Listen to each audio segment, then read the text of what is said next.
What up, YouTube? It's your boy N54 Dave, man, and you are tuned into the first episode of N54 Chronicles. We're going to be going over the vehicle I just got, obviously, an N54.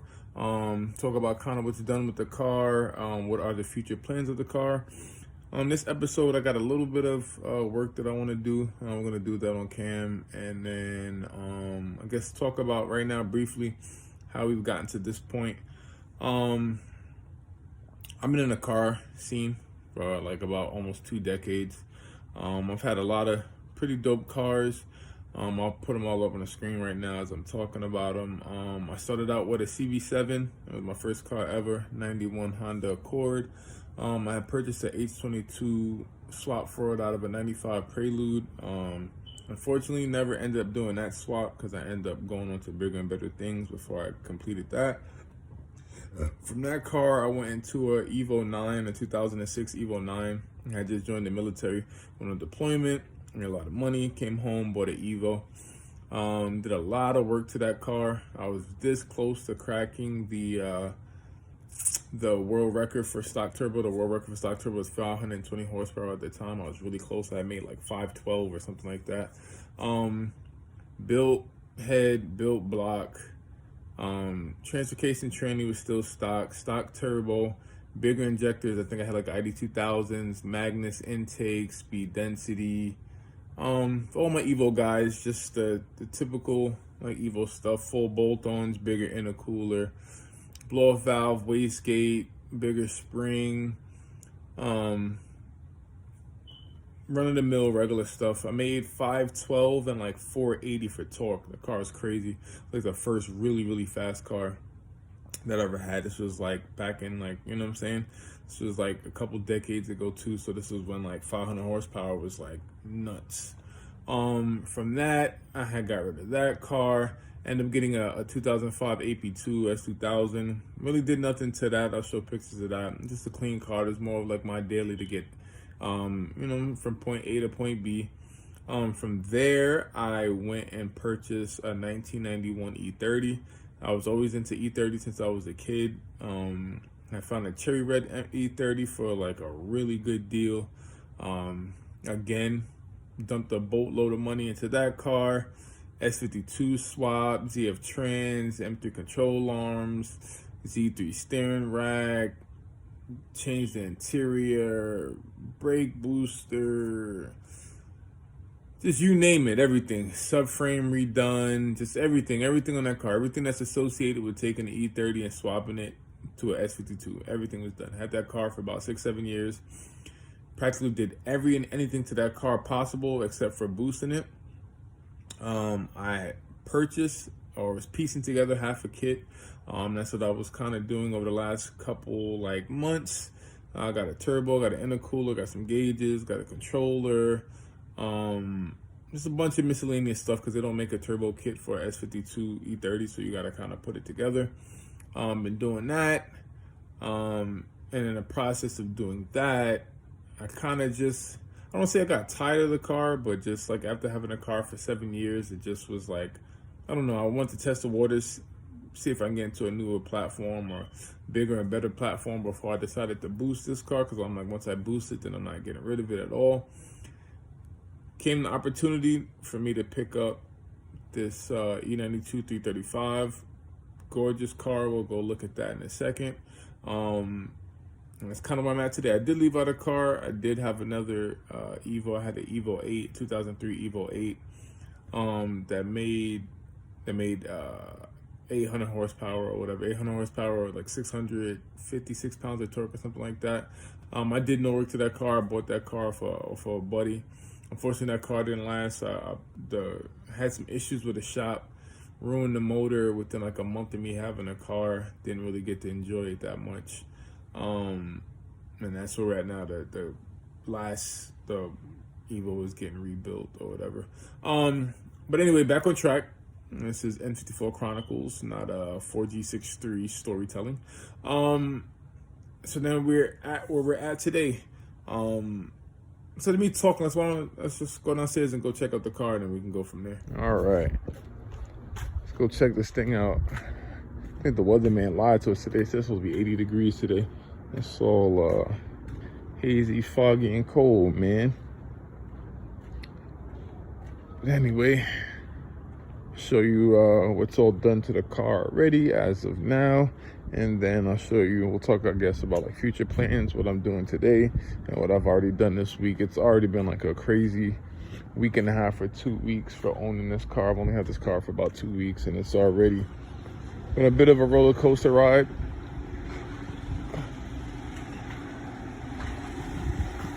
There you go, man. That is my 2008 335. As you can see, a lot of work done to it. So the previous owner, I can't take credit for a lot of this stuff, or any of this stuff, to be honest. All right, the previous owner went with the VTT aftermarket turbos. The car still is twin turboed. Relocated the inlets. Also upgraded charge pipe, towel blow-off valve, slimmer radiator, port and polish head, precision ignition coils, 7-inch intercooler. It's right now on a stage 3 transmission tune and a Docvu stage 3 tune, and a bunch of other like small miscellaneous stuff. Car's very nice. Let's check out the interior. Interior is pretty cool too. For me, coming out of a 1991 BMW into this thing is like being back in the spaceship. Very nice. Carbon fiber trim, like all over the place. 8-inch CarPlay display monitor. Had a lot of the trim interior brush wrapped. See, there's more carbon fiber there. I got the interior brush wrapped to match the roof and to match the side mirrors. All right, so all in all, pardon me, guy trying to mess up my video. All in all, very nice car, very clean car. A lot of the maintenance was already taken care of when I got it. He just did the high pressure fuel pump, low pressure fuel pump. Also did, what else did he do? Water pump, thermostat. I was very finicky about getting one of these cars, so you know the bad history and the bad rap N54s have. But as more research that I've done, it just showed that as long as the car is being like maintained properly, that the car will like take care of you. Let's go over what I've done, this week. So I did some cosmetic stuff. Purchased carbon fiber wing, threw that on. M3 smoke tail lights, threw those on. Look pretty good. As far as the front, put on some carbon fiber splitters.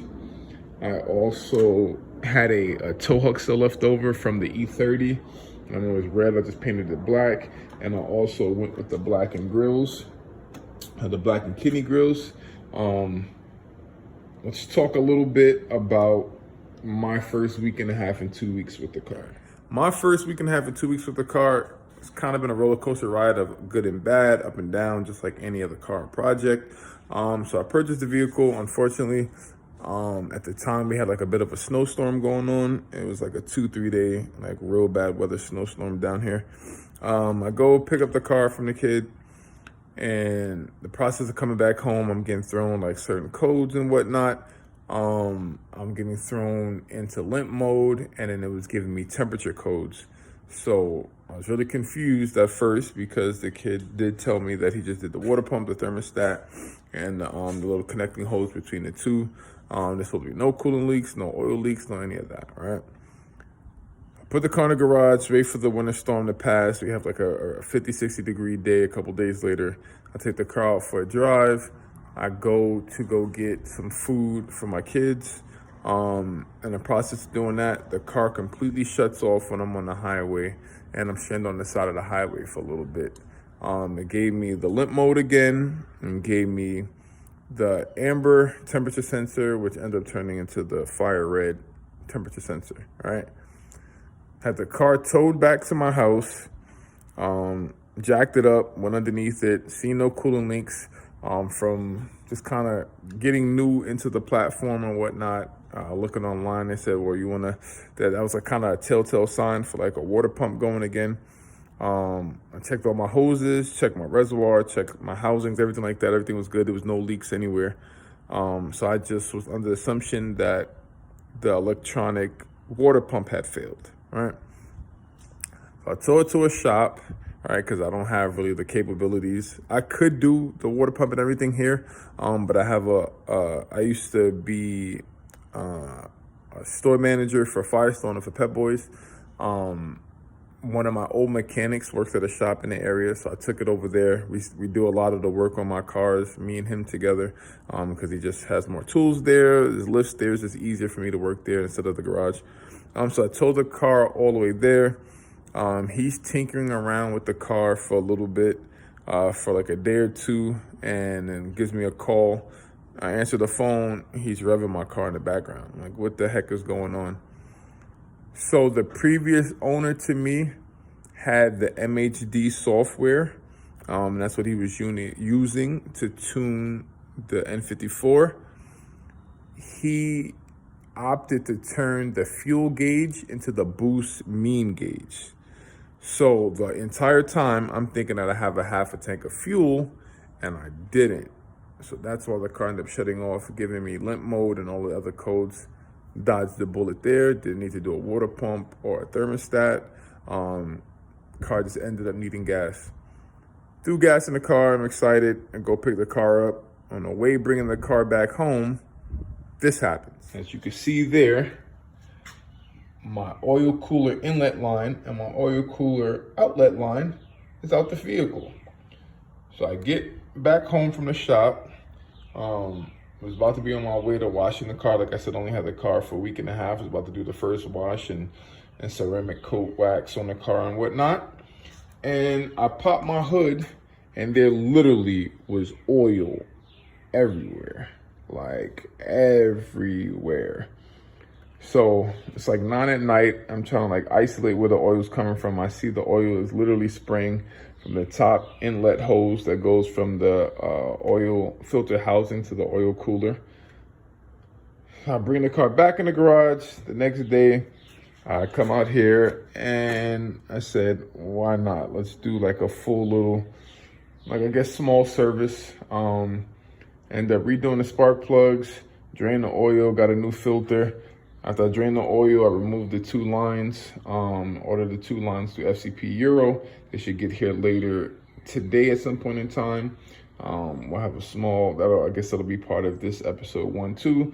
Me putting those lines in, starting the car, and then going through everything and making sure that everything is cool and good to go with this car from this point on. So that's where we're at now. I showed you like a little bit that we did today, and that's the job that we're gonna do today. Putting on the oil cooler, inlet and outlet hoses, and then fingers crossed, this car will not need for anything after that for a while. Because like I said, it's been a strange week and a half, 2 weeks. I would like to just kind of enjoy the car for a little bit. And the car's been sitting mainly in the garage more than me actually driving it and just getting used to it. It's different. Coming from a 1991 E30 into this is like night and day. They're like completely different. So that's where we stand now. Very cool car. A lot of work done to it. A lot of promise, a lot of potential. I have a lot of thoughts and a lot of things in my mind of what I want to do to the car, add my own touches to it cosmetically, and the exterior, the interior, and then also power-wise over the next couple weeks. I want to try to find a tuner. I'm currently in the middle of a move right now. We're moving from Texas back to the East Coast. I'm originally from the East Coast. We're moving back to the East Coast. So I want to try to crank out like a video once every week and a half.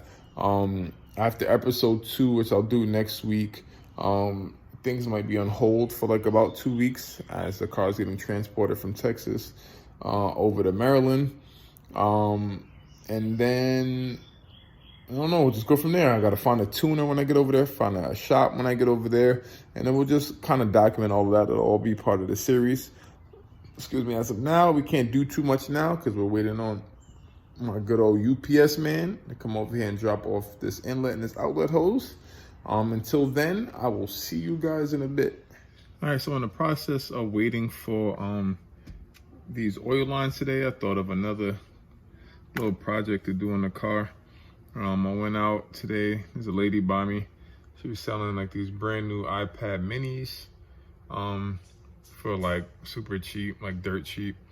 After talking to the previous owner, I do have to go get another super license for the MHD tuning software. So instead of running that on my phone, I had the idea to run it on my iPad. And I'm gonna show you why. Already in the car is a mount for something, and I just had the cool idea that why don't I mount the freaking iPad right there. You know what I'm saying? Right? I think that'd be pretty cool. And then that way I can have all my gauges and everything like that, and I can tune everything right through there. So yeah, not only going to do the oil turn lines, but then by sometime tomorrow, I had to order a case for this thing because I had to go get like some little makeshift clamps. I couldn't find nothing else. So I hope these clamps, hopefully those will do. I got 2 of them. I'm gonna put them on and that should be stable enough. And then, I don't know, we'll see how it looks. All right, so the moment we've been waiting for, finally, man. Got that FCP Euro box in today. Been waiting all day, man. They said that it was coming out for delivery at 7 this morning. It's now 6 in the night, bro. At least it came though, right?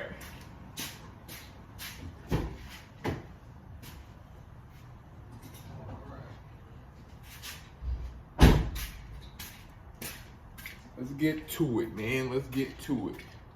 I haven't heard this car running like a week, bro.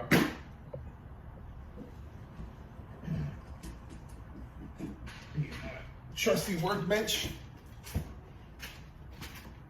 aka blown subwoofer and box. Now let's open this bad boy up. See what we got, man.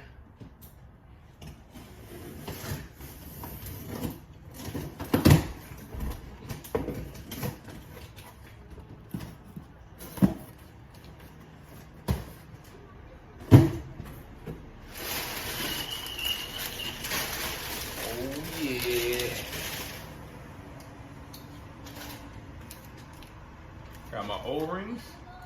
I ordered 5.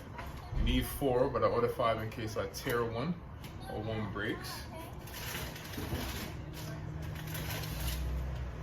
I got my hoses, man. All right. How are you? Thank you, man. Thank you. Got a whole bunch of decals.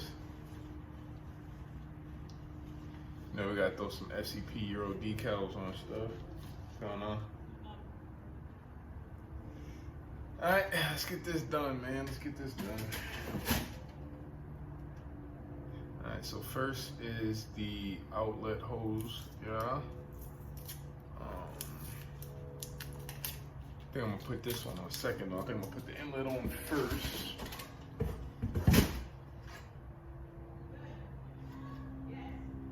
I think I should save that tag, right? Yeah, I think I'm gonna save the tag for my warranty. The cool thing about FCP Euro, you gotta wait a while for them to send you your stuff, but the cool thing about them is they have like a lot of lifetime warranty on all their stuff. So should these hoses go again, I just gotta ship it back to them and get a new set.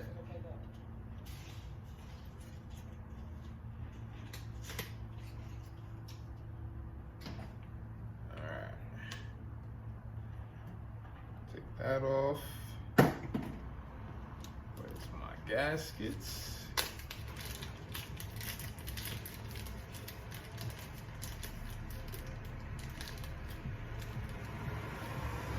Two.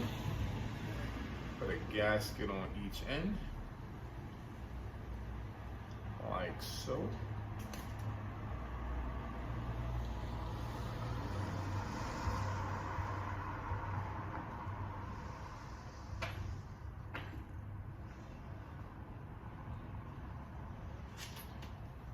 What am I dropping? Dropping a knife. Now let's start on this side. And clean some more of that off. Because oil pooled a good amount of bit. Drained the oil before I started this job. But it seems that there's still some oil left in the cooler.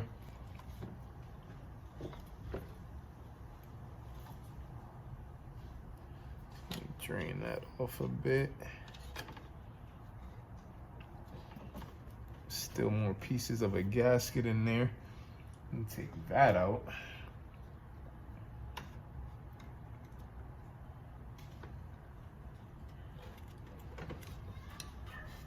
All right, there's a gasket on that other side too.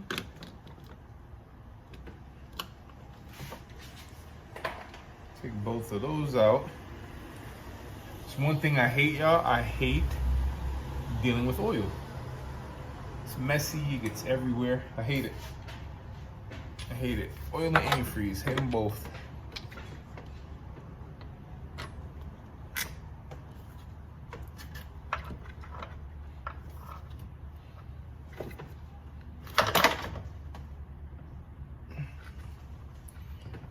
All right, I feel like that's in there pretty decently.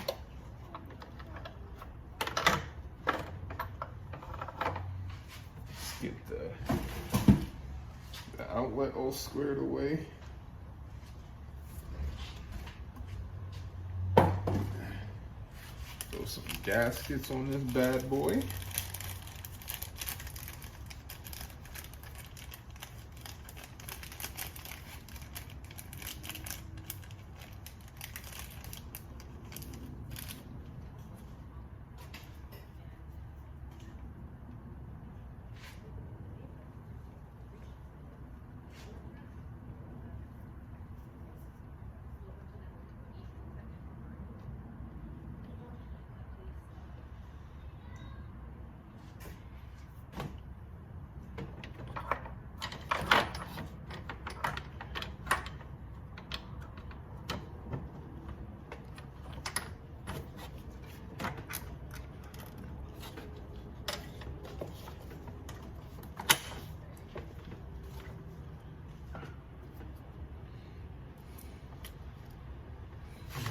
Alright. Fairly easy job. More dirty than hard, to be honest. It's going longer. Huh? Yeah. What you need, man? Give me one second. Alright, I don't want to have the video, especially the first vid, run too long. So we're gonna stop the video there. I did have to pause it there because I had to help a neighbor with something, with his vehicle with something real quick. I did ended up getting the hoses on. All the oil leaks and everything is good. I ended up running into another problem though. Unfortunately, it's just how the car life goes. We will talk about that on episode 2 though, yeah? Alright, appreciate y'all for rocking with me.